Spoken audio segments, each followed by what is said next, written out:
All right, let's dive right in. Today, we're using the incredible story of a character named Wille, not just as a story, but as a kind of map for a really profound psychological journey. We're not just talking heroes and villains here. We're talking about an exploration into the very architecture of the self, all through the lens of Jungian psychology. So let's start with the one question that frames this entire explainer. What if your greatest enemies, the monsters you fight every day, aren't actually external forces at all? What if they are the disowned, repressed, and unrecognized parts of your very own mind? Okay, so where does our journey begin? It starts with a man, an aristocrat named Baron Friedrich von Nixt. Think of him as the starting point for this whole psychic quest. He's the conscious mind, the ego, right before its necessary and totally catastrophic fall from grace. Now, in Jungian psychology, the ego is the center of our conscious world. It's that part of you that says I. But here's the danger, and the Baron is the poster child for this. The ego can forget that it's just one part of a much bigger system. It starts to believe it's the only part that matters, and that's a state called psychic inflation. And the Baron's ambition? It is a perfect, almost textbook example of this inflation. He decides to perform something called the ritual of the first negation. His goal is to essentially erase everything that isn't him, the entire not I, so that his own ego can become the one and only reality. I mean, talk about an act of supreme psychological hubris. And this image just illustrates the result perfectly. See, the plan was to achieve this state of pure enlightened reason, or Vernunft in German. But something goes wrong. The ritual is sabotaged. Instead of enlightenment, his psyche is completely shattered. The intended result is inverted into Wille, which means raw, primal will. This is no victory. It's a total psychic collapse. But here's the thing about a collapse like this. It wasn't just some random failure. As we're about to see, it was a necessary destruction. It had to happen to create the space for a new, way more complex identity to be forged from the wreckage. So who was the Baron before, and what is this new being, der Wille, that emerged? Well, on the left, you have the Baron, a static, rigid figure totally defined by social rules and categories. But der Wille, on the right, he's a dynamic force. He's no longer a fixed being, but is in this constant state of becoming, held together only by sheer desperate will to keep from dissolving completely. And what's so fascinating is how der Wille survives. His new weapons are actually psychological tools.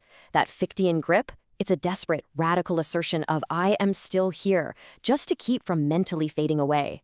The schizocane, it's not about schizophrenia. It's a symbol for the mind's crucial ability to hold two opposing ideas together without breaking apart. And his limp? Well, that's the sacred wound. It's a permanent, physical reminder that the ego has been humbled. It is no longer the absolute master. So, with the ego shattered and humbled, it's now forced to meet the things it had always ignored. And the very first entity der Wille encounters isn't some external villain. No, it's a piece of himself that he tried to bury, the pale cynic. Now, to get the cynic, you have to understand the Jungian concept of the shadow. The shadow is basically everything about ourselves that we find inconvenient, weak, or maybe even shameful. It's all the parts of us we try to hide, even from ourselves. It isn't inherently evil, but man, it can become really destructive when we suppress it. And the pale cynic? He is the Baron's repressed arrogance and deep-seated sense of futility, finally given a voice. And this one line, it just perfectly captures the cynic's entire worldview.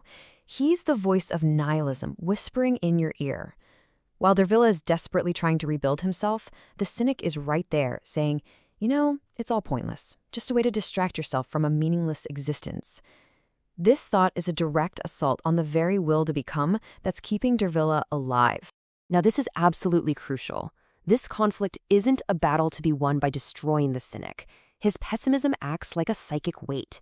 It drags der Wille down, forcing him into what Jung called shadow work, that difficult, painful, but absolutely necessary process of looking your own hidden weaknesses in the eye and integrating them, instead of just pretending they don't exist. But confronting your personal shadow, that's just the first layer of the onion. After dealing with the intellectual doubts of the cynic, der Wille has to face something far deeper, far more primal, and way more terrifying, a being called Seifel, which represents the primal unconscious. This slide really nails the difference. The pale cynic, he was the personal shadow, born from the Baron's own life, his own intellect. Seifel, on the other hand, represents the collective shadow.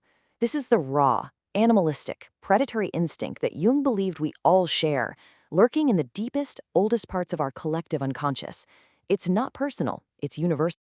It's pretty interesting. Zweifel's name actually comes from the German word for doubt, Zweifel, which itself is rooted in the idea of being split in two. And that's exactly what it does. Zweifel doesn't argue with you like the cynic. No, it attacks the very fabric of your perception. It weaponizes a fundamental, terrifying doubt that threatens to sever you from reality itself. So in this framework, civil isn't just pure evil. It functions more like a law of nature, a kind of cosmic immune system. It shows up to attack any ego that tries to inflate itself to godhood, without first doing the hard work of integrating its own darkness. You could say it's the universe's natural and violent response to hubris. And all of this finally brings us to the ultimate goal of this entire brutal journey. It was never about defeating the cynic or Sifil in some epic battle. True psychological victory, the real path to wholeness, means something else entirely.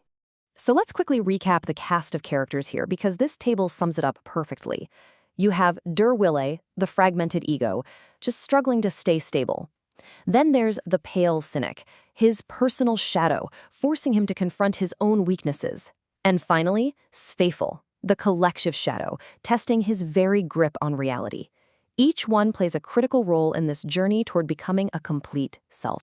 And this right here is the core takeaway of the entire thing. The Jungian process of what's called individuation, of becoming whole, isn't about destroying the parts of yourself that you don't like. It's about integrating their truths. The cynic's pessimism is a necessary check on arrogance. Zweifel's doubt is a check on inflation. The ego has to learn a tough lesson. It isn't the king, but just one member of a much larger psychological core. So, to close this all out, I want to leave you with a thought to take with you, one that brings this all back home. This journey isn't just some abstract story. It's a metaphor for our own lives.